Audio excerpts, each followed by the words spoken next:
ఆ పార్టీ పెట్టిన వాళ్ళు చెప్పాలి, ఎందుకు పెట్టినరో వాళ్ళ బయటకు వచ్చిన వాళ్ళు చెప్పాలి. ఇది ఆల్రెడీ వాళ్ళ ఇంట్లో తల్లి ఉంది, మరి ఇంకో తల్లి ఎందుకు వచ్చిందో తెలుస్తలేదు. కాబట్టి ఇప్పుడు మేము ఏం చెప్పదలుచుకోలేదు. తెలంగాణలో ఒక మంచి పాలన జరుగుతుంది.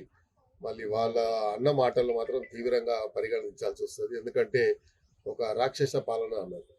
తెలంగాణలో ప్రజాపాలన జరుగుతుంది. ప్రజలకు చేరువుగా ఉండే ప్రభుత్వం జరుగుతుంది.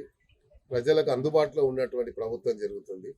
కాబట్టి మరి వాళ్ళు పెట్టిన ఉద్దేశం ఉంటే టార్గెట్ ఇంకోని చేయడం కరెక్ట్ కాదు. ఎందుకంటే మరి సొంత తండ్రినే రోబోలోగా మారిపోయింది అన్నారు. అంటే అంతకంటే దయనీయమైనటువంటి ఓడి ఎక్కడ ఉంటుందా? అది మనం ఆలోచించుకోవాలి. తల్లి గురించి, తండ్రి గురించి, మనకు జన్మనిచ్చిన తల్లిదండ్రులను ఎప్పుడు కూడా మనము అగౌరవపరచదు. మీకు వ్యక్తిగతంగా ఎన్నైనా ఉండొచ్చు. మీరు మీ సొంత సమస్యల్ని మార్కెట్కి తీసుకొచ్చారు, రోడ్డు మీద తీసుకొచ్చారు. మీ సమస్యని మీ ఇంట్లో ఉండి పోరాడినట్టు వచ్చిన ఆ సమస్యని బయటికి తీసుకొచ్చారు. బయటికి తీసుకొచ్చి ఏం చేశారు? వాళ్ళని అంటే ఒక్కొరిని అంటే బాగుండదు కాబట్టి ముఖ్యమంత్రి అంటున్నారు. ముఖ్యమంత్రి గారి పాలన బాగుందని మొత్తం అంతా దేశం అంతా కోడై కూస్తుంది. మన రాష్ట్రాన్ని ఎగ్జాంపుల్గా తీసుకుంటారు, రోల్ మోడల్గా తీసుకుంటున్నారు. వేరే రాష్ట్రాలలో వాళ్ళు ముఖ్యమంత్రి గారిని అడిగి తెలుసుకుంటున్నారు మీరు ఎట్లా చేస్తున్నారు అని చెప్పి. అన్ని రాష్ట్రాల్లో ఇక్కడ ప్రవేశపెట్టిన పథకాలే మొన్న రాహుల్ గాంధీ గారు బెంగాల్లో చెప్పారు, తమిళనాడులో చెప్పారు, కర్ణాటకలో చెప్తున్నారు, ఇతర రాష్ట్రాలు ఎక్కడెక్కడ అస్సాంలో జరిగిన ఎలక్షన్లో చెప్తున్నారు. అంటే ఇక్కడ జరిగే పథకాలు బాగున్నాయని కదా. మరి ఈ పథకాలన్నీ కూడా మనం పెడుతున్నాయని కదా. మళ్ళీ అక్కడ మోడీ గారు, అమిత్ షా గారు ఇందులో నుంచే కదా దాన్ని మన హైజాక్ చేసి వాళ్ళ స్కీమ్లలో పెడుతున్నారు కదా. మరి అది చెప్పకుండా ముఖ్యమంత్రి గారిని అనడం మాత్రం చాలా శోచనీయం.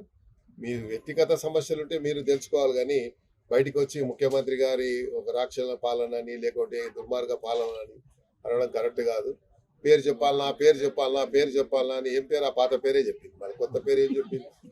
కాబట్టి వద్దు, నేను ఆలోచన చేయమన్నాను. అంటే కవిత పార్టీ పెట్టడానికి వెనకాల ముఖ్యమంత్రి రేవంత్ రెడ్డి ఉన్నారని చెప్పి ముఖ్యమంత్రి గారు ఈ కొత్త పని ఎడబెట్టుకుంటాడు సార్. ముఖ్యమంత్రి గారికి ఎన్ని పనులు ఉన్నాయో అందరికి తెలుసు. మొత్తం రాష్ట్రం అంతా ఆయన పొద్దున్న లేస్తే అందరేమో ఏదో 6 గంటలు పనిచేసిన 18 గంటలు పనిచేస్తున్నారు. పొద్దున్న లేవగానే ఆయనకు పని తప్ప వేరే లోకం తెలియదు. మరి అలాంటి ఆయన పట్టుకొని ఈ కొత్త పార్టీ పెట్టించి మళ్ళీ ఇది ఒక దుఃఖం ఆయనకు అవసరమా? వాళ్ళు ఏదో చెప్పుకోవడానికి చెప్పుకుంటున్నారు, ఎందుకంటే వాళ్ళకి వేరే లేదు, విమర్శించడానికి వాళ్ళకి వేరేది. కాబట్టి ముఖ్యమంత్రి గారిని ఇందులో మధ్యన లాగాలని చూస్తున్నారు.